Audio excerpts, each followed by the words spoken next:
Oke, jadi Mas Baihaqi ini kan sempat mendaftar jadi ini ya peserta CPNS pada tahun 2019. Nah, alasannya apa Mas Baihaqi kemudian mendaftar CPNS itu? Oke. Terima kasih Mbak atas pertanyaannya.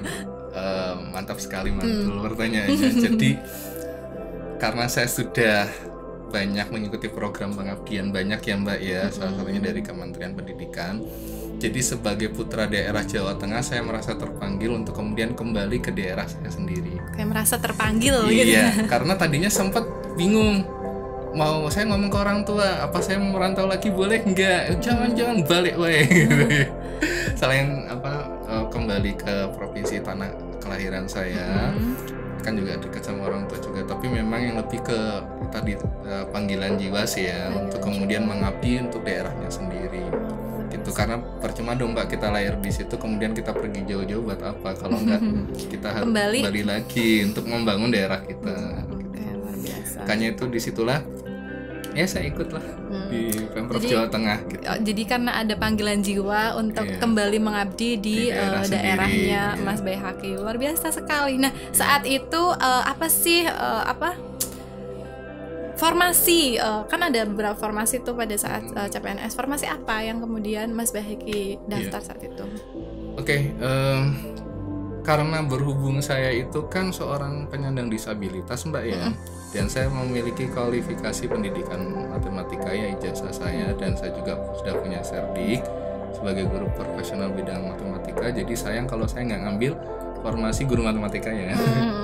Dan tentunya karena saya penyandang disabilitas ya, saya nyarinya yang formasi khusus penyandang disabilitas.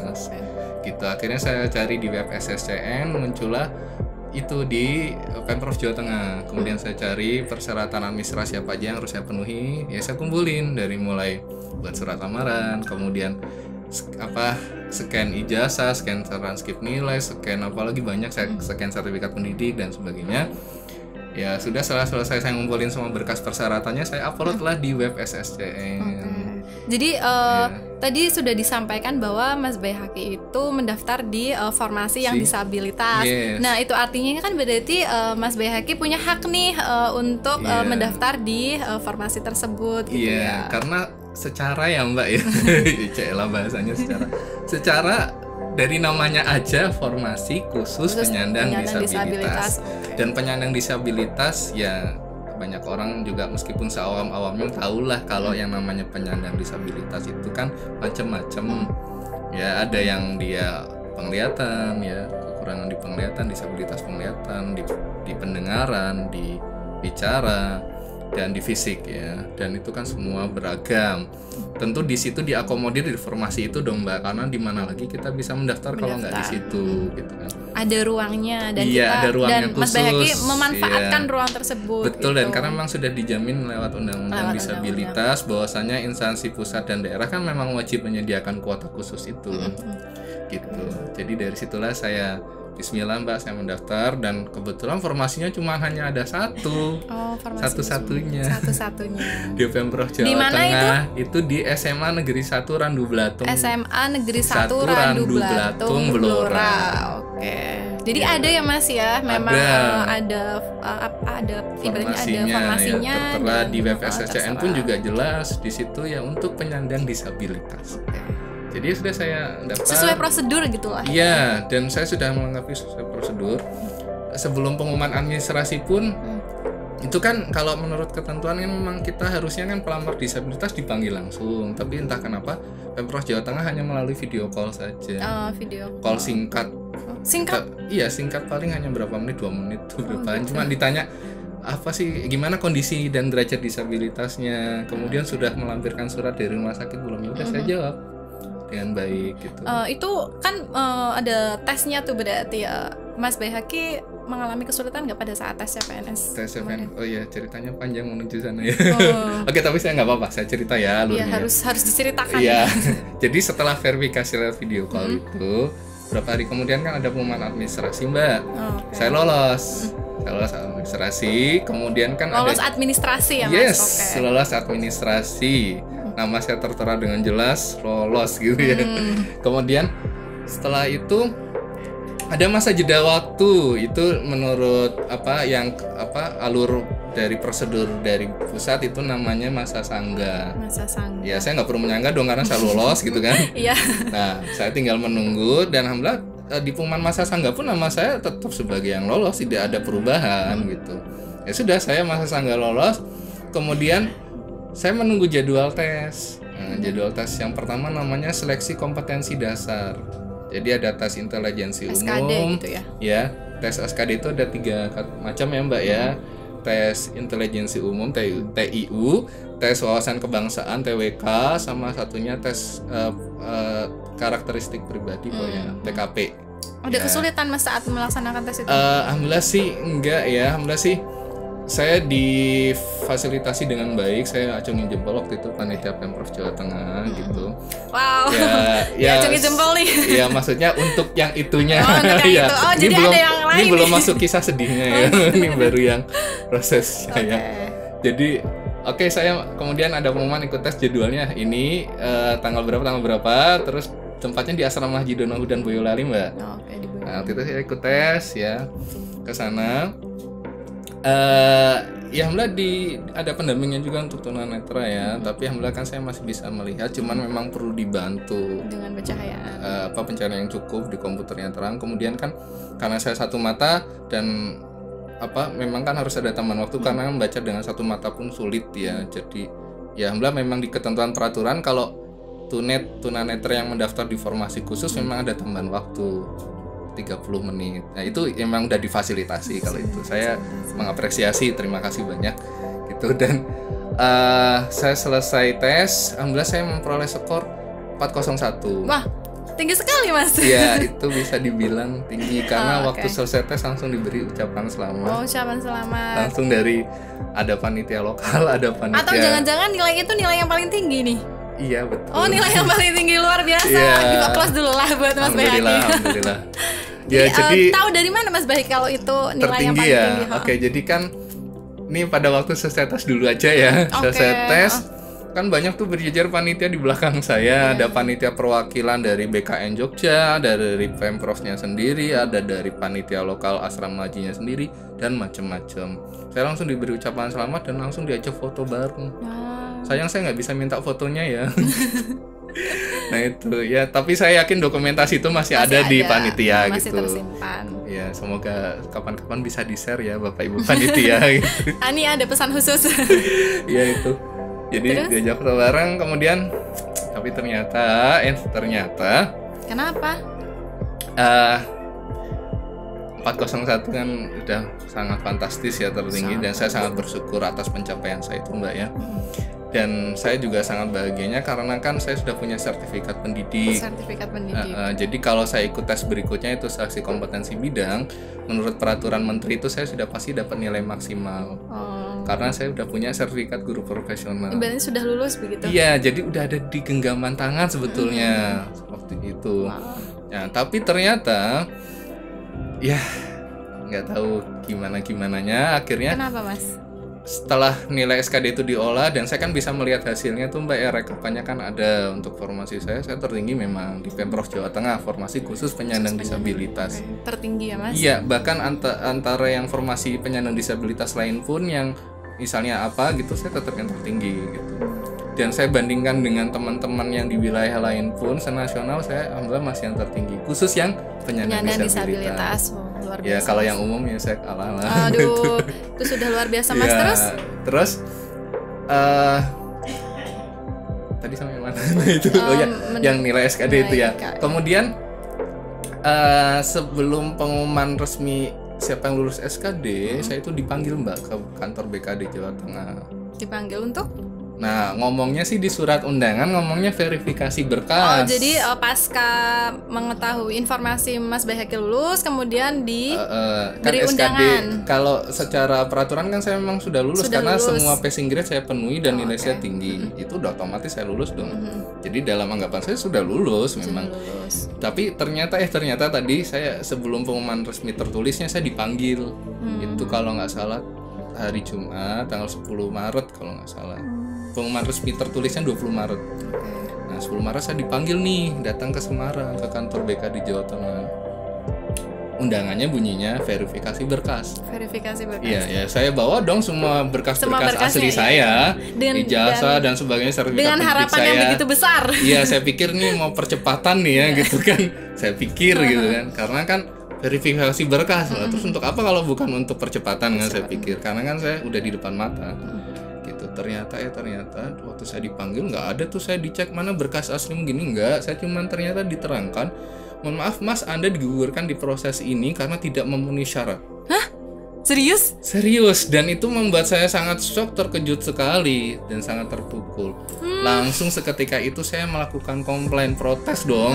Siapa sih yang nggak protes ya? Saya udah jadi yang tertinggi. Yang tertinggi. Iya. Kemudian apalagi Mas? Haknya sudah dijamin sama undang-undang. Haknya sudah dijamin sama undang-undang. Iya dong, kita kan penyandang disabilitas memperoleh hak dan kesempatan yang sama Mbak dalam memperoleh pekerjaan toh. Iya, Nah itu sudah dijamin. Apalagi ini instansi resmi pemerintah loh Mbak, masa nggak patuh sama undang-undang gitu ya kan? Dan langsung saya protes keras, saya bilang, Pak, yang saya pahami ketentuan peraturan perundang-undangan nggak seperti ini. Saya punya hak di sini karena saya lamarnya formasi khusus penyandang disabilitas loh Pak. Tadi digugurkan dengan alasan apa? Alasan ternyata katanya formasi itu disabilitas itu hanya untuk daksa. Nah, saya bingung lagi. Pak, di perketentuan nggak ada itu namanya formasi disabilitas daksa, nggak ada. Kalau dicari silakan, nggak pernah nemu itu. Nah ternyata itu kayak semacam syarat tambahan. Oh gitu. Saya terkejut dong, karena yang saya pahami dari awal saya sudah berada di jalur yang tepat dan sudah di ketentuannya disabilitas, tidak ada. Iya betul, namanya aja jelas disabilitas. Nah dan saya juga sudah mengumpulkan administrasi lengkap dan saya ada serdik, itu menandakan saya kompeten dong. Nilai saya juga tertinggi lah. Lalu kurang apa gitu kan? Nah ternyata alasannya seperti itu, tidak memenuhi syarat. Saya udah protes, saya begini dan begitu. Ternyata ya itu ya mereka cenderung ya mengeluarkan alasan-alasan yang cenderung ya intinya meragukan kompetensi saya. Jadi ngomongnya nanti takutnya dibully lah. Takut bilangnya takutnya dibully. Nanti dibully lah atau ini nyata ya, ini nyata saya dengar langsung ya. Kemudian nanti itu dibully ya. Saya senyum-senyum aja karena kalau saya mau jawab panjang karena saya udah punya pengalaman kerja yang banyak. Dan itu tugas guru dong, mendidik para siswanya untuk memiliki akhlak dan adab yang baik toh Mbak. Karena guru nggak cuma ngajar tapi transfer of value kan. Transfer of value. Iya, betul ya Mbak ya. Nah, itu di situ. Dan ngomong lagi nggak ada tuh yang namanya difabel netra ngajar di sekolah umum. Nah, saya bilang, saya Pak ngajar di sekolah umum, bukan ngajar di SLB. Saya bilang gitu. Belum pernah ada. Nah, itu saya gemes lagi tuh Mbak. Maksudnya gemesnya itu kok bisa ya gitu. Bahwasanya dari Sabang sampai Merauke kan kita nggak pernah tahu guru mana ya, PNS guru mana matematika yang dia mungkin ada kekurangan disabilitas penglihatannya. Karena yang namanya disabilitas itu bisa terjadi pada siapapun dan kapanpun. Dan kita nggak minta untuk berada kondisi disabilitas, betul. Kan sangat tidak fair. Karena apa yang namanya jenis disabilitas, kalau mereka mengkotak-kotakan hanya terima daksa, wahai, kenapa harus daksa ringan saja yang boleh mendaftar? Itu kan pertanyaan besar saya dan mereka tidak menjawab dengan jelas. Jadi itu sempat ditanyakan sama Mas Behaki tapi tidak mendapat jawaban. Iya, alasannya tadi itu tunanetra nanti takut dibully lah, belum ada tunanetra yang ngajar di sekolah umum lah dan sebagainya, saya lupa. Secara tidak langsung kemudian mendiskriminasi dong Mas Behaki. Jelas, ataupun menganggap remeh gitu ya. Iya, seakan-akan kayak merendahkan kita gitu. Seakan-akan Mas Behaki itu tidak kompeten dalam mengajar. Padahal gitu. saya jelaskan saya punya pengalaman kerja yang banyak di situ dan saya masih bekerja sampai saat ini di sekolah umum sebagai guru matematika. Nah itu saya udah protes macam-macam ke mereka, tapi ya mereka cuma bilang nggak bisa Mas, tetap nggak bisa. Dengan alasan yang bersifat asumtif begitu. Itu sih pada waktu saya dipanggil langsung sih gitu ya. Ngomongnya sih ya banyak hal, cuman saya nggak ingat sih ya. Tapi yang saya ingat beberapa halnya itu. Kemudian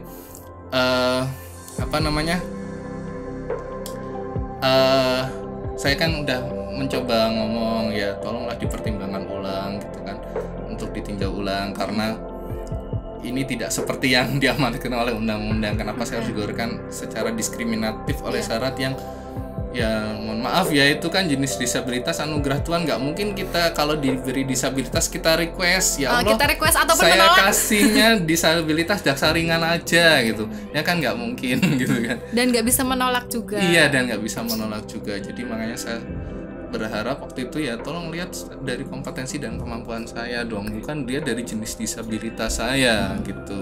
Ya tetap mereka mengatakan tidak bisa Mas, karena keputusan ini sudah final. Yang pertama, kami sudah mensyaratkan harus daksa, itu yang pertama. Yang kedua, keputusan itu sudah final dari BKN Pusat. Dari BKN Pusat, tepatnya di Deputi PPSS kalau nggak salah. Nah itu, saya galau sekali Mbak waktu itu. Ya gimana perasaannya Mas Bahiki saat itu? Ya galau, ya kecewa, ya bingung, ya semuanya bercampur aduk gitu loh. Ya mungkin hampir ya stres juga lah, tapi saya coba kontrol emosi saya. Gitu, karena kan saya memang merasa di situ ada kejanggalan dan saya cukup tidak terima gitu, makanya saya ngeyel terus. Tapi karena sudah di-cut nggak bisa ya udah, akhirnya saya pulang aja lah gitu. Udah dipersilakan pulang, ditutup sama mereka pembicaraannya, udah pulang gitu. Kemudian ya sudah, setelah itu sampai di rumah Mbak ya gimana, sulit tidur lah, masih mikirin itulah ya, karena shock sekali. 3 hari 3 malam. Kemudian satu minggu kemudian, tapi saya tetap WA panitia tolong ditinjau ulang, tapi tetap nggak, ngomongnya tetap nggak bisa, tetap tidak bisa. Ya akhirnya pengumuman tertulis keluar dan memang fix nama saya digugurkan. Padahal sudah jelas-jelas tadi sudah mengikuti prosedur. Iya, dan sudah merasa tertinggi, sudah punya sertifikat pendidik sebagai guru profesional, punya pengalaman kerja dan masih bekerja juga sebagai guru matematika. Lalu kurang jelas apa? Dan digugurkan dengan alasan-alasan yang masih asumtif. Cenderung memang alasannya kalau saya menilai asumtif gitu, karena kan kenapa saya harus melihat jenis disabilitas itu lagi-lagi yang saya pertanyakan, kenapa harus daksa ringan gitu, karena daksa ringan toh loh Mbak yang dibolehkan untuk mendaftar. Berarti daksa berat nggak bisa juga kan, misalnya kayak yang kursi roda nggak boleh dong, padahal itu sudah diatur di Indonesia, di provinsi Jawa Tengah tidak menutup kemungkinan loh, siapa tahu ada guru matematika handal yang dia seorang penyandang disabilitas kursi roda, siapa tahu loh. Makanya ini sangat disesalkan lah, saya sangat kecewa lah akan hal ini. Apalagi hal itu sebenarnya sudah diatur dalam undang-undang kita. Iya betul sekali. Itu yang membuat lebih janggal lagi. Ya, gitu kenapa nggak mau meninjau ulang padahal undang-undangnya jelas. Oke. Terus saya galau dan sampai akhirnya saya tadinya udah hampir pasrah Mbak, putus asa gitu ya. Kayak udahlah saya udahlah, ini narsis saya dan sebagainya tadinya gitu. Kemudian saya coba searching di Google, kemudian saya melihat ternyata di Google ada banyak kisah perjuangan dari kawan-kawan penyandang disabilitas yang juga pernah mengalami tindakan diskriminatif dalam proses CPNS. Jadi sebenarnya Mas Bayhaqi itu sadar dan tahu bahwasanya Mas ada kejanggalan, dan korban diskriminatif. Iya, gitu ya? Karena jelas dari syaratnya itu udah diskriminatif, yang harus daksa itu jelas diskriminatif loh Mbak, memihak daksa banget dong. Nggak memberi kesempatan netral, wicara dan sebagainya. Itu kan sangat gimana ya, saya juga ngerasa ya memang diskriminatif gitu. Nah itu, terus saya tadi ya kegagalan, terus saya cari di internet, ternyata saya baca-baca ada kisah-kisah yang serupa juga mengalami tindakan diskriminatif. Saya nemu kisahnya Dokter Gigi Romi. Dokter Gigi Romi yang di Padang itu Mbak. Nah, saya coba telusuri Facebooknya, kan susah ya, waktu itu saya coba Messenger, nggak dibalas, mungkin jarang Facebook kan waktu itu beliaunya lagi sibuk. Saya coba telusuri lewat temannya, saya japri kawannya di Messenger, saya cerita kasus saya, akhirnya kawannya merespon baik. Akhirnya diberilah nomor beliau Dokter Gigi Romi ke saya. Akhirnya saya sharing, saya konsultasi begini-begini. Beliau sangat welcome dan sangat mendukung saya untuk berjuang. Akhirnya ya sudah, saya diberi kontak. Yang pertama ada advokat beliau dulu yang membantu juga, Pak Happy Sebayang dari Jakarta, seorang advokat penyandang disabilitas juga yang paham tentang hak-hak disabilitas ya. Saya disarankan oleh Pak Happy untuk kemudian langsung membuat laporan aduan ke siapapun gitu ya, maksudnya saya diarahkan untuk ke Ombudsman, ke Komnas HAM, dan tentunya yang utama dan paling utama ke LBH. Akhirnya saya pernah sempat telepon ke LBH Jakarta, diarahkan ke LBH Semarang. Gitu. Dan banyak Mbak, saya sudah berjuang dari mulai membuat laporan aduan ya. Waktu itu saya membuat surat langsung ke Gubernur Jawa Tengah yang lampirannya saya kirimkan ke banyak instansi. Jadi ada Komnas HAM, Ombudsman Republik Indonesia, baik yang di pusat maupun Jawa Tengah, terus kemudian ke Dirjen HAM Kemenkumham, ke Kemensos, dan juga ke kantor staf presiden dan presiden. Jadi itu adalah beberapa cara atau langkah-langkah yang kemudian dilalui Mas Baihaqi untuk berjuang gitu, untuk mendapatkan hak-haknya begitu sebagai warga negara khususnya ya. Iya, betul. Karena di sini saya sebagai putra daerah Jawa Tengah merasa terpanggil harus memang berjuang. Kenapa? Saya harus berani menyuarakan kebenaran ini dengan harapan bahwasanya saya bisa memperoleh solusi terbaik dari negara, khususnya dari Provinsi Jawa Tengah ya Mbak, sebagai provinsi di mana saya dilahirkan dan saya melamar ya. Terus yang kedua, saya berharap sistem ini tidak ada lagi ya, sistem dalam bentuk diskriminatif dalam bentuk apapun itu tolong jangan pernah ada lagi. Ya, karena kasihan kami yang para penyandang disabilitas ini kalau langsung hak kami di-cut saja dari awal gitu kan, kasihan Mbak. Karena apa? Justru itu kan bisa menutup potensi-potensi putra daerah yang sebenarnya punya kelebihan yang bagus gitu, yang potensial kan itu sangat disayangkan. Nah, itu. Jadi apa sih harapannya Mas Baihaqi atas perjuangan yang sudah dilakukan begitu? Itu ya saya tadi ulangi lagi Mbak ya, yang harapan saya ya itu tadi kuncinya tadi saya berharap segera memperoleh solusi terbaik dari negara terkait kasus saya ini. Yang kedua, saya berharap ya tidak ada lagi tindakan diskriminatif dalam bentuk apapun itu terhadap para penyandang disabilitas, karena biar bagaimanapun Mbak, kami para penyandang disabilitas ini itu kan masih warga negara Indonesia dan kami punya hak-hak yang dilindungi oleh undang-undang di Republik tercinta ini dong. Ya kan, ada undang-undang dasar tentunya itu jelas. Kemudian ada undang-undang disabilitas yang ditandatangani Pak Presiden loh, Presiden langsung loh. Gitu. Saya yakin kan semua pejabat daerah sudah membacanya, masa sih belum baca gitu kan.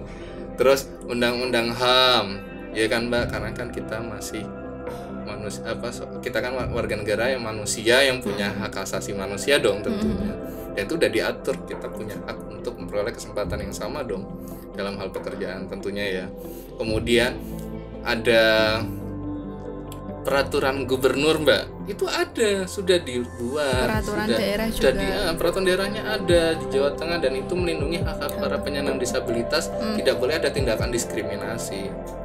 Nah, itu. Jadi meskipun beberapa undang-undang tersebut sudah dibuat, pada kenyataannya ya itu masih ada begitu. Iya, dan memang saya kira tadi sudah diceritakan juga sama Mas Baihaqi, nggak cuma Mas Baihaqi aja yang mengalami hal ini, betul. Bahkan sebenarnya banyak sekali orang-orang yang mendapatkan perlakuan yang sama mendapatkan perlakuan yang diskriminatif. Betul, gitu. Cuman kadang kan yang namanya manusia itu kan kadang ada yang berani ya Mbak, ada yang berani menyuarakan, untuk kemudian memperjuangkan haknya, ada yang cuman pasrah saja gitu. Tapi dalam hal ini saya memberanikan diri karena saya merasa terpanggil juga sekali lagi sebagai putra daerah Jawa Tengah. Saya harus tampil di sini untuk berani memperjuangkan hak para penyandang disabilitas, tidak untuk saya saja, tapi untuk semua penyandang disabilitas.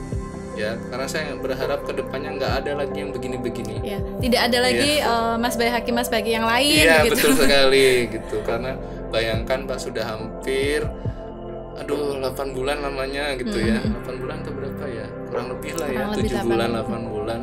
Gitu panjang perjuangan ini. Dan Mas Baihaqi sudah melewati waktu itu untuk berjuang begitu, dan sampai saat ini belum menemukan solusinya, titik terangnya begitu, dan masih melakukan upaya-upaya advokasi dan lain sebagainya begitu. Luar biasa sekali. Ada yang mau sih mengganjal begitu Mas Baihaqi, silahkan disampaikan. Ya, yang mengganjal ya pinginnya sih segera dapat solusi aja. Segera dapat solusi ya. Ya, pokoknya buat siapapun begitu, ketika kita merasa benar, ketika kita merasa diperlakukan tidak hak kita tidak dipenuhi, kemudian diakomodir dan lain sebagainya. Selagi kita berani, ya ayo kita berjuang begitu. Jangan hanya diam, karena sampai kapanpun ketika kita diam, perlakuan diskriminatif dan lain sebagainya itu akan terus ada gitu. Oke, jadi luar biasa sekali obrolan santai kita pada hari ini. Saya mengucapkan terima kasih banyak untuk Mas Baihaqi dan kawan-kawan yang lain. Tetap semangat begitu, kita akan berjuang bersama-sama dengan tim LBH Semarang untuk memperjuangkan hak para penyandang disabilitas. Hak para penyandang disabilitas, nggak cuma Mas Baihaqi saja gitu. Betul. Karena kita punya harapan jangka panjang juga, Mbak. Iya, betul, untuk jangka panjang. Nggak cuma berhenti sampai di sini aja, gitu. Oke, terima kasih kawan-kawan sudah mendengarkan podcast bantuan hukum. Podcast bantuan hukum gitu. Sering ini ya. Saking asyiknya tadi ngobrol dengan Mas Baihaqi gitu. Saya kira cukup sekian. Terima kasih dan sampai jumpa. Bye. Bye. Salam inklusi. Oh iya, salam inklusi.